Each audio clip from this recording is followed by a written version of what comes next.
우리 구약 또는 신약 이런 표현이 어디서 왔을까요? 왜 구약이라고 부르고 신약이라고 할까요? 뭐 구계, 신계 뭐 이래도 되고 뭐 전약, 후약 뭐 이렇게 해도 되는데 왜 구약, 신약이라고 했을까? 그것은 오늘 읽었던 31절 말씀 때문입니다. 새 언약, 신약이란 뜻이죠. 그래서 이 말을 따라서 구약이라는 말을 쓰는 것입니다. 31절 때문에 그렇게 되는 거예요. 쉽게 말하면 구약, 옛 언약은 어떤 말씀이냐? 오늘 대충 내용이 나오죠. 32절에도 있지만 이 옛 언약은 십계명으로 대표되는 시내산 언약입니다. 이스라엘 백성들이 출애굽한 후에 광야를 가다가 시내산에서 하나님께 십계명을 받고 십계명뿐만이 아니라 많은 613개의 하나님의 계명을 받죠. 그 율법을 가리켜서 구약이라고 부릅니다. 옛 언약이다 그런 뜻이죠. 그러면 새 언약은 무엇이냐? 그 구약과는 다른 새로운 언약을 말합니다. 그래서 이 구약, 옛 언약의 특징은 뭐죠? 율법을 지키면 내 백성이 되고 나는 너희의 하나님이 되고 너희는 내 백성이 되고 제사장 나라가 되리라. 출애굽기 19장에서 하나님께서 그렇게 언약을 맺으시죠. 이 언약이 구약이라고 할 수 있습니다. 옛 언약인 거죠. 근데 이 언약을 이스라엘 백성들이 지키나요, 못 지키나요? 못 지키죠. 하나님께서 출애굽께서 그 언약을 주셨고 40년 동안 광야에서 훈련을 합니다. 그리고 가나안 땅에 들어가죠. 그때 여호수아가 당부합니다. 오직 나와 내 집은 여호와 하나님만 섬기겠다. 너희들도 하나님만 섬겨라. 하나님만 섬기라는 것은 하나님께서 주신 뜻, 시내산 언약, 이 구약, 옛 언약을 지켜라. 오직 하나님만 섬기고 하나님의 뜻을 따라라. 라고 다짐을 하고 당부를 했습니다. 이스라엘 백성들이 여호수아 앞에서 그렇게 하겠노라고 약속을 하죠. 그러나 당장 사사기로 넘어오면 어떻게 되죠? 여호수아가 죽고 여호수아와 함께 활동했던 당시의 사람들이 다 죽자 그들이 하나님의 언약을 저버리고 하나님의 뜻도 저버리고 하나님만을 섬기지 않고 우상을 섬기기 시작을 합니다. 그러니까 하나님과 맺었던 그 시내산 언약, 그 언약이 이제 어기는 거죠. 그 언약을 지킬 때 내가 너희의 하나님이 되고 너희는 내 백성이 되고 제사장 나라가 될 것이다. 그 율법을 지키면 그게 될 것이다라고 약속을 했는데 그걸 지키지 않는 거죠. 그러니까 계약은 깨지고 맙니다.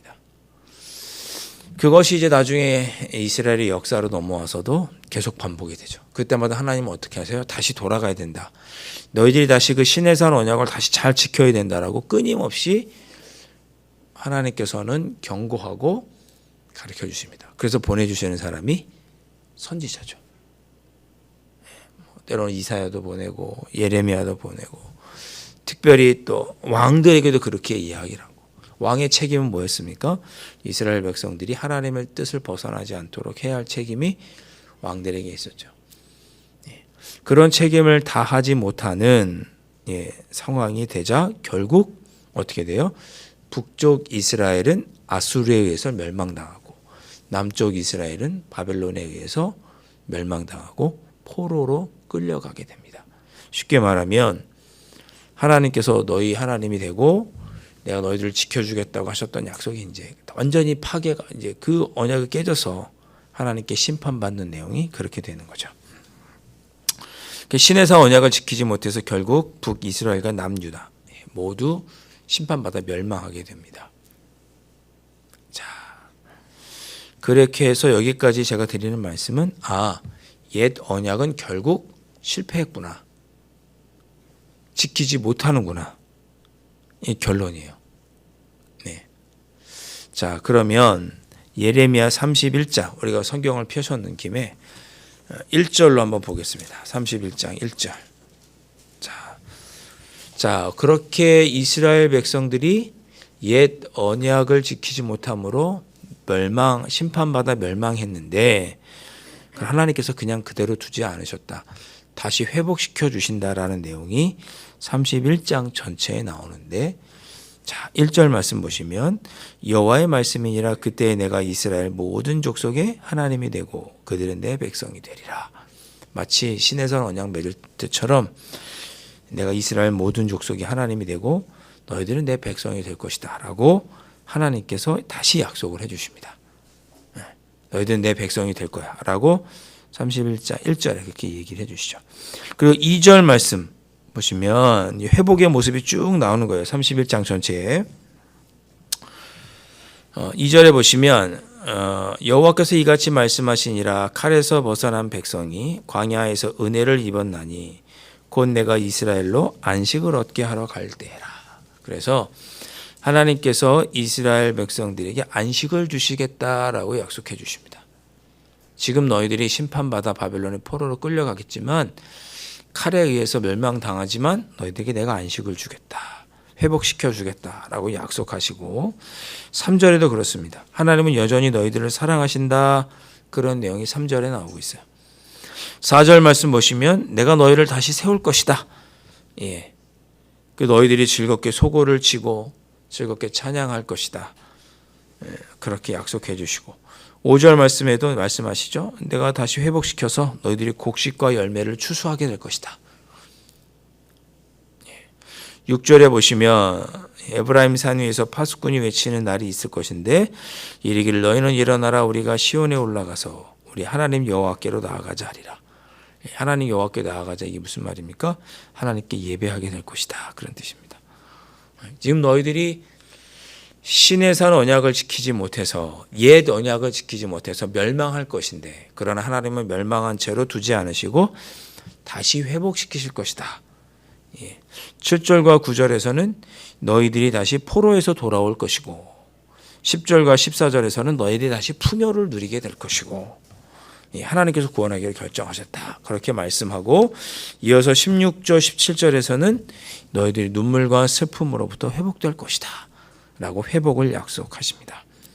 자, 그렇게 너희가 회복이 될 것인데 그렇게 회복을 시키셔서 하나님께서 맺는 언약, 새롭게 언약을 맺으실 것이다.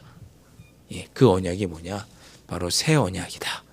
라고 31절에서 말씀합니다. 이스라엘 집과 유다 집에 새 언약을 세우실 것이다.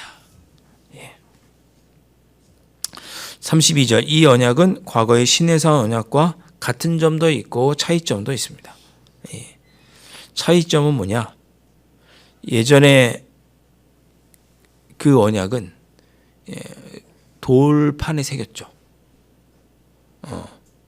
그러나 새 언약은 33절에 보면 너희들 마음속에 새길 것이다. 차이점이에요.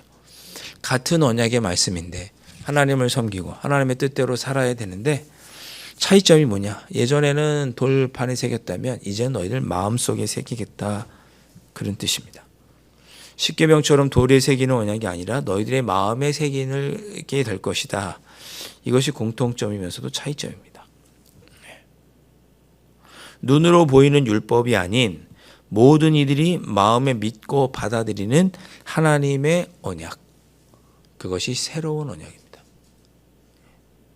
율법 조항으로 이렇게 써서 있는 게 아니라 모든 사람들의 마음에 믿음으로 믿고 받아들이는 하나님의 언약. 그런 새 언약을 너희들에게 주겠다. 누구를 우리가 믿어야 되겠습니까? 예수님이죠. 새 언약은 바로 새로 오실 메시아, 그분을 마음에 믿고 받아들이는 자마다 구원받을 것에 대한 약속입니다. 우리가 어제 말씀을 살펴봤잖아요. 예수님께서 성만찬 때 뭘 이야기하셨어요? 이것은 내가 너희를 위하여 드리는 피, 새 언약의 피다. 예수님께서 말씀하셨잖아요. 그 새 언약이에요. 그전에는 율법 조항에 의해서 제사를 드림으로 동물의 피를 흘림으로 구원받았다면 이제는 예수 그리스도께서 십자가 달려 돌아가 죽으심으로 말미암아 그것을 믿고 마음에 받아들인 사람들이 구원받게 될 것이다. 이렇게 계약의 방식이 바뀐 거예요. 그전에는 동물을 죽여서 피를 흘리는 방식이었다면 이제 그것은 폐기. 그 옛 언약은 폐기. 예수 그리스도가 피 흘리셨으니 그 예수 그리스도를 믿고 내가 구원받는다는 사실을 내가 마음으로 받아들인 사람, 믿고 받아들인 사람은 이제 구원받는다. 이렇게 옛 방식은 폐기되고 예수 그리스도의 방식으로 십자가로 새롭게 언약을 맺으신 거죠. 그것을 믿고 마음에 새긴 사람들이 하나님의 백성이 되고 하나님의 자녀가 될 것이라고 새 언약을 주십니다. 주실 것이다. 예약하신 거예요. 이 새 언약이 어디서 이루어지는 거예요?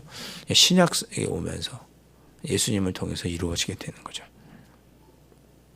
34절 새 언약은 각자의 마음에 새겨질 것이기에 여호와를 알라고 말할 필요도 없습니다. 예, 지식이 모자라서 하나님을 떠나는 일도 없을 것이고 마음에 믿었는데 부족할 것이 없어요.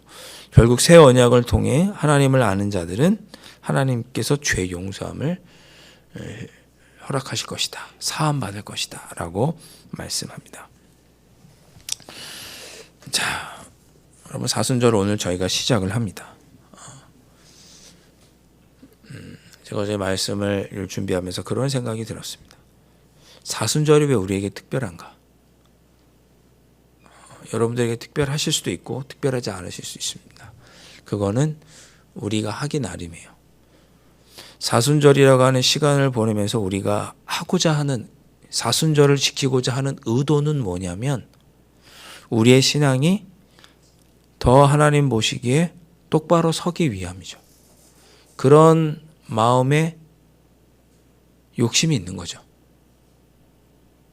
그런 뭐라 그럴까? 내가 이 사순절을 통해서 주님과 더 가까워지고 싶다. 내가 이 사순절을 통해서 다시금 그 예수님, 그 새 언약의 주인 되시는 그 예수님으로 내가 말미암아 다시금 나도 죄 사함을 받고 지났던 잘못된 모습은 버리기 위해서 하나님 앞에 회개하고 주님이 더욱 원하시는 새 언약의 모습으로 더욱더 주님을 내가 더 닮아가고 싶다. 그런 어떤 기회로 삼고 싶다라고 하는 의미로 우리가 사순절을 받아야 되겠죠. 사순절 오늘 저희가 요걸 가지고 시작을 하잖아요. 뭐 특별할 게 있겠습니까? 이거 얇은 거 이거. 내가 사순절을 통해서 내 믿음이 회복되고 주님께 또 서고 싶다고 하는 욕심, 그런 마음, 그런 다짐, 그런 기대 없이 사순절을 맞이하면 뭐 특별할 게 없겠죠. 그러나 여러분들이 이 사순절 기간에 내가 정말 주님이 원하시는 모습으로 내가 조금 더 서고 싶다. 나 같은 죄인을 구원하시기 위해서 새 언약을 주신 예수님에 대해서 내가 더 깊이 묵상하고 그 예수님처럼 좀 더 닮아가고 싶다. 내 죄를 회개하고 내가 죄사함을 받고 싶다. 구원의 확신 가운데 내가 철저하게 살고 싶다. 하나님 백성으로 하나님 자녀로 내가 더 깊이 서고 싶다. 하나님은 우리를 반드시 회복시켜 주실 것이다. 라고 하는 믿음으로 더 내가 성숙하고 나 자신을 돌아보고 서기 위해서 지키는 절기가 사순절이죠. 여러분들이 그런 마음으로 사순절을 보내시면 좋겠습니다. 내가 주님께 더 나아가 내 죄를 회개하고 분명한 구원의 확신으로 무장해서 하나님이 베푸시는 놀라운 회복을 내가 이 사순절에 꼭 누리겠다. 이런 마음가짐과 기대를 가지고 사순절을 보내시는 여러분들이 되셨으면 합니다. 그렇게 우리가 새 언약의 주인 되시는 예수님, 그 예수님에 대해서 깊이 묵상하는 절기가 사순절입니다. 앞으로 이 묵상집의 또 이걸 따라서 순서를 따라서 우리가 찬송하고 기도할 터인데 여러분이 이 말씀들로 깊이 묵상하시면서 우리 자신을 한번 돌아보시고 우리의 믿음을 다시금 돌아보시면서 주님 앞에서 더 성숙해지는 귀한 시간 되셨으면 좋겠고 특별히 오늘 말씀을 마음속에 기억하시고 구원의 확신을 다시 한번 생각하시면서 나 같은 죄인을 위해서 새 언약을 주신 그 은혜에 감사하고 다시금 나를 회복시켜 주실 주님의 은혜를 사모하시면서 오늘 이 새벽에 기도하고 돌아가실 수 있기를 주님의 이름으로 축원드립니다. 기도하겠습니다.